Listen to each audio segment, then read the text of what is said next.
చెప్తాడు వాళ్ళందరూ కంపల్సరీ. అన్నం పెట్టకున్నా రోజు ఒకసారి ఎప్పుడోసారి అమ్మ మంచుకున్నావా అని చెప్తే వాళ్ళు సంతోషపడతారు. వాళ్ళు పెద్ద పెద్ద వాళ్ళందరూ అని నేను చాలా మంది చెప్తే ఇక కొంతమంది మూర్ఖులు ఏం చేస్తారమ్మా, నువ్వేందా అని చెప్పేదంట. బాగా తెలివినోడు అయితే ఆలోచించుకొని మళ్ళీ అమ్మ దగ్గర నాన్న దగ్గర పోతారు. వాళ్ళు ఏందమ్మా ఇంత అన్నం, ఇప్పుడు ఆవు ఇంత గడ్డి ఎత్తే పాలు ఇస్తుంది, పేడెత్తుంది. ఈ ముసలోళ్ళు కూడా కంటే మంచుకున్న బిడ్డ వాళ్ళ మనవరాలను చూసుకుంటా సంతోషపడి ఉంటారు. అది ఇది విషయం నేను చేసేది. వీళ్ళందరికీ నాకు చాలా సంతోషంగా ఉన్నది. వీళ్ళందరూ ఒకసారి వీళ్ళందరూ చూడండి. వీళ్ళు ఇప్పుడు మీరు ఎక్కువ నవ్వుకుంటుండాలి, ఎవడో మనకు సంబంధం లేదు. ఇక విన్నారమ్మా, మీరు నా కొడుకే లేదని అనుకున్నావే కాదు. ఇక మీరు ఎక్కడ నాకుంటే మాట ఉండదు. మీకు ఎంతోమంది వస్తారు. నేను కూడా మన చైర్మన్ ప్రెసిడెంట్ గారికి నేను కలుస్తా ఉంటా, నేను ఫోన్ చేస్తా ఉంటా. నేను రోజు నెలకు 10 సార్లు ఫోన్ చేస్తా, నెలకొకసారి నేను కూడా వస్తా. మీరు ఎవరే బాగా మంచి యాక్టివ్గా ఉండాలి నవ్వుకుంటా. మనం నవ్వుకుంటుంటే అవి అన్నీ ఎక్కువ వస్తాము, రోగాలు రావు. మనం ఏ వ్యాధి రాదు నవ్వుకుంటున్నాము. గుర్తుపెట్టుకొని టెన్షన్ పడుతున్నా, కొడుకు ఇన్ని రోజులు సాగినా నాకు అడతలేడు అని ఆరోగ్యం మర్చిపోండి. ఇక మీరు మంచిగుండాలి. మీరు పని చేసుకోండి. మీరు కూడా ఏదైనా పని కల్పిస్తే నేను ఉట్టుకుంటే ఏమైతుంది సామా, మనం తొందరగా వ్యాధి చనిపోతాము. మంచిగా నవ్వుకుంటా ఇట్లా అందరూ మీరు నవ్వుకుంటాం, ఇట్లా నవ్వుకుంటా ఎప్పుడు మనం నవ్వుకుంటూ ఉండాలి. మీరు అందరూ ఎవరు బాధపడద్దు. ఏడన్నా మధు మేము ఉన్నాయి కదా మీకు, నేను నీ కొడుకునే అనుకో. మీరు అందరికి మంచిగా అందరూ మంచుకుంటారే తెలిసే పడకూరు. ఇక విన్నావా, గిట్లే దేవుడు పంపిస్తాడు. మళ్ళా మనం ఒక మూర్ఖులకు అన్నాం, ఇక వదిలిపెడుతున్నాం. వాళ్ళ వరకే వీళ్ళ కొడుకుల నెంబర్ అన్ని రాసుకొని నాకు ఇవ్వండి. నేను వాళ్ళతో దీన్ని దున్నడి చేస్తారా ఏం చేస్తారో నేను మాట్లాడతాను. ఈశ్వర్ దేవుంది పెట్టడు. మళ్ళీ మీరు ఇలా కులమత భేదాలు పెట్టుకోకూడదు. ఇలా ఈయన ముస్లిం, ఈయన క్రిస్టియను, ఈ హిందువు అని మీరు ఓట్లాడుకోవద్దు. అందరు మంచిగా ఉండాలని నేను కోరుకుంటున్నాను. మన ప్రెసిడెంట్ గారికి ధన్యవాదములు. ఈయన మన దేవుడు ఇప్పుడు నాకు కూడా.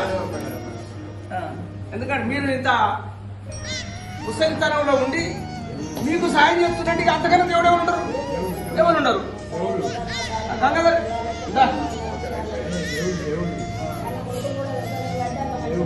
అదే అదే అదే చాలా మంచి సంతోషం. సంతోషం పంపిస్తాం.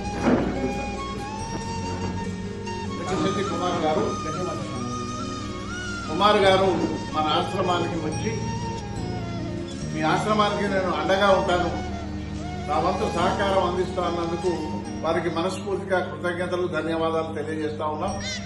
అట్లాగే మీరు అన్నట్టుగా అన్న వీళ్ళకి ఎప్పుడు నవ్వుకుంటూనే ఉంటారు, ఎప్పుడు ఏడ్చిన బాబా నవ్వుకుంటున్నారు. రెండోది ఏంటంటే వాళ్ళ ఆరోగ్యానికి కానీ, వాళ్ళ తిండికి కానీ, లేకపోతే వాళ్ళ బట్టలకు కానీ ఏ విషయంలో లోటు లేదు.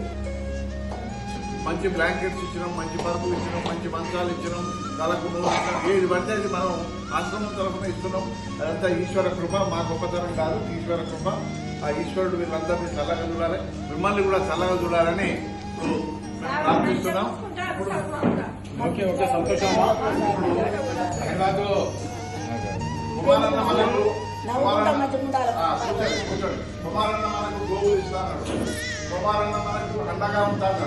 మరి కుమారన్న మంచిగా ఉండాలని దేవుణ్ణి మనం ప్రార్థిద్దామా? అందరూ నిలబడండి, చేతులు జోడించండి.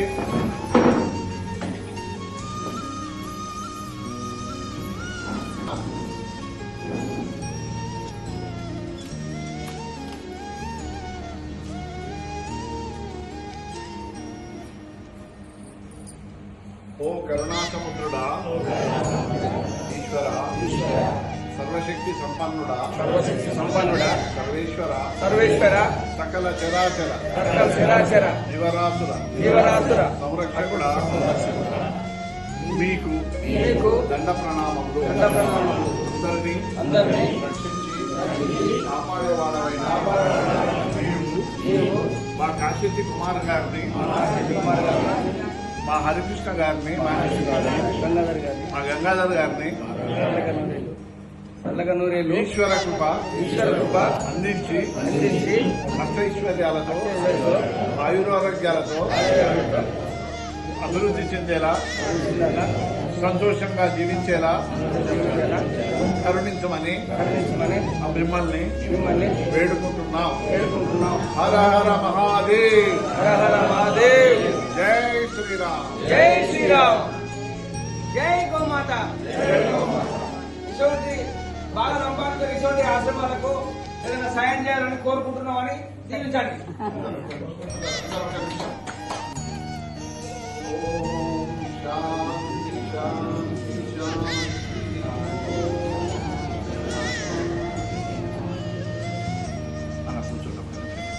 ఇప్పుడు మన